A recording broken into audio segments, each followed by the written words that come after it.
Writer and director Tyler Perry is being sued by a former actor of one of his hit shows, The Oval, accusing Tyler Perry of SA. Here we go now.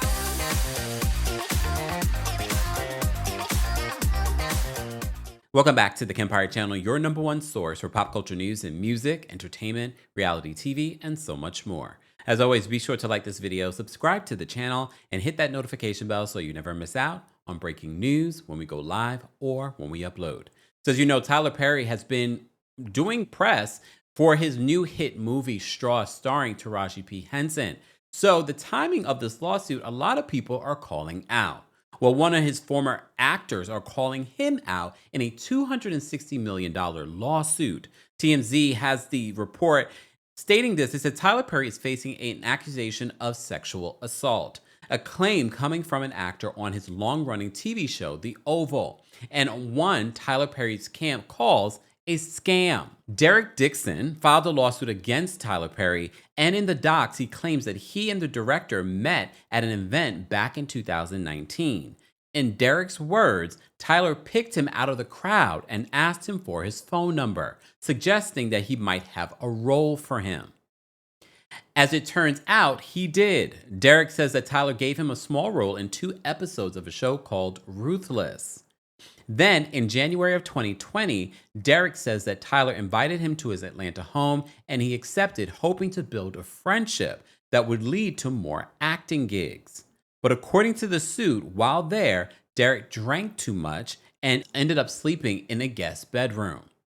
In the court docs obtained by TMZ, Derek claims that Tyler got in bed with him and started touching his thighs.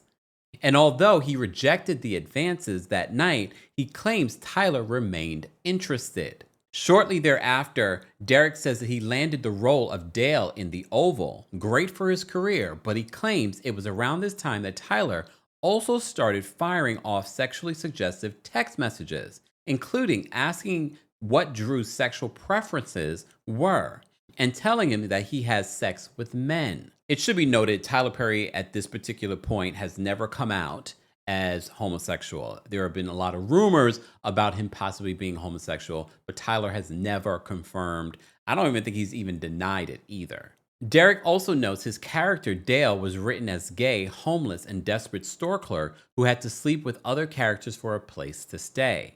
He claims that's exactly what Tyler told him he was looking for in a real-life sexual partner, someone who would be loyal and dependent upon Tyler. Derek says that he feared his career would be derailed if he flatly rejected Tyler, so instead he told him that he just wasn't the sexual type. But he was always terrified he'd lose his job if he complained of sexual harassment. To that point, he says that Tyler once again invited him to Atlanta later in 2020, and things allegedly took a dark turn.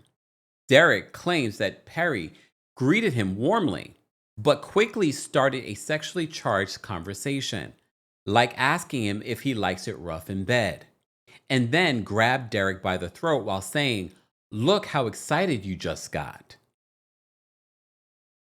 He says that he pushed Tyler away, and that was the end of the alleged incident. The lawsuit includes years of text messages allegedly sent by between both men. Here's the thing, I did start to read through the text messages. I just thought to myself, I literally could go in my phone right now and change one of my contacts to Tyler Perry. However, when you file a lawsuit and then there's discovery, they can verify whether or not these text messages were between Derek and Tyler. Just want to point that out. But I just said we ourselves as laymen cannot confirm or deny whether these text messages are real. Only an expert. And the only reason why I mention that is because we literally are talking about that in the Diddy trial, where they had forensic specialists come in and confirm deleted text messages, and they confirmed that they came from the known parties. The text messages, I mean, we can go through them if you guys want to. However, let me continue in regards to what is discovered, the main points that are coming out from this lawsuit and from the text messages. So to that point, he says that Tyler once again invited him to Atlanta in late 2020, and things allegedly took a dark turn. Derek claims that Perry greeted him warmly, but quickly started a sexually charged conversation, like asking him if he likes it rough in bed, then grabbed Derek by the throat while saying, "Look how excited you got."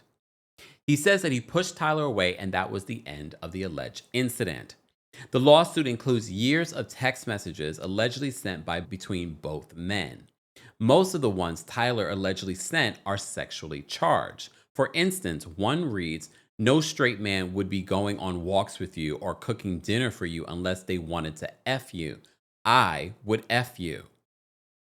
And here's the thing, and we've talked about this a lot here on the channel in regards to entertainment and how the lines of professionalism are so blurred, but they cannot be blurred because we have to remember this is allegedly Tyler talking to an employee, a subordinate. Again, we have not verified whether or not these text messages are even real.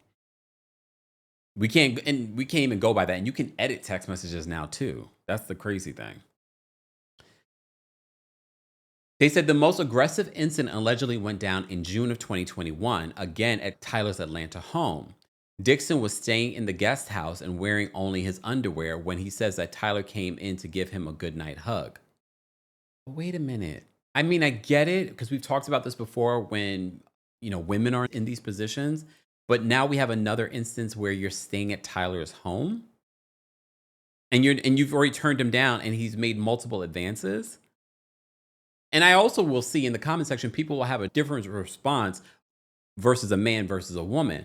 But he says the most aggressive incident allegedly went down in June of 2021. Remember, he talked about two other instances that were in 2019 and 2020. So he says that the most aggressive incident allegedly went down in June of 2021, again at Tyler's Atlanta home. Dixon was staying in the guest house and wearing only his underwear. I will say this in defense of Dixon. We will also remember that Tyler, although he has a studio now, but remember there were times where Tyler would use his homes, and I'm sure he probably still does, uses certain parts of his homes to still film things. So it could be that maybe that was part of it, trying to give some context here. So Dixon was staying in the guest house and wearing only his underwear when he says Tyler came in to give him a goodnight hug. He alleges that Tyler yanked down his underwear, groped his butt, and said, "Relax and just let it happen," and assured him it wasn't going to hurt. Dixon says that he managed to rebuff the advance by changing the subject. According to the suit, Dixon finally filed a complaint with the Equal Employment and Opportunity Commission in June of 2024. So that's a year ago. And then quit the Oval, saying that he could no longer put up with the alleged sexual harassment. So these are important details because I know, again, people are going to say, "Oh, Tyler has the #1 movie out. He's reaching." Again, on either side of this, because again, we don't have all the evidence. This hasn't gone to trial. I don't know if it will go to trial, but I'm trying to give each person benefit of the doubt here. But if he filed this a year ago, he's talking about June of 2024 with the Equal Employment and Opportunity Commission. Could it be that he has tried to sue or has been in conversation with Tyler Perry in regards to some sort of settlement? And maybe someone advised him to take this route in regards to you should file a complaint with the EEOC. And then this will set you up for filing a lawsuit later. I don't know, because there are some people that are that calculated, but it is important to note the dates. So he filed this a year ago. He filed this complaint with the EEOC back in June of 2024. And then he quit the Oval, saying that he could no longer put up with the alleged sexual harassment. So Dixon is suing Tyler and Tyler Perry Studios for quid pro quo and workplace sexual harassment and sexual assault and battery. And he's seeking $260 million in damages. Tyler's attorney, Matthew Boyd, tells TMZ, this is an individual who got close to Tyler Perry for what now appears to be nothing more than setting up a scam. But Tyler will not be shaken down, and we are confident that these fabricated claims of harassment will fail. Again, this is just a short statement. I'm sure they will present a longer statement to the courts or through their attorneys in regards to this. But that doesn't deny that these text messages are not real. Okay. that opens up a whole other can of worms in regards to what people have thought of Tyler Perry over the years. You also remember a lot of people were trying to associate what Christian Keys, when he came out with his allegations, not against Tyler Perry, he never named the person, he just gave insinuations that people assumed it could be this one or that one, and Tyler Perry's name was out there. Since then, we haven't heard a peep from Christian Keys when it comes to that situation. Guys, as always, do you think that it's a coincidence that this lawsuit is coming out when Tyler Perry is doing press and has the #1 movie on Netflix right now? Or could this be legitimate and Tyler Perry's secrets are catching up with him? Guys, let's continue this conversation in the comments section. As always, be sure to like this video, subscribe to the channel, and hit that notification bell so you never miss out on breaking news when we go live or when we upload. Thanks for watching. Here we go now.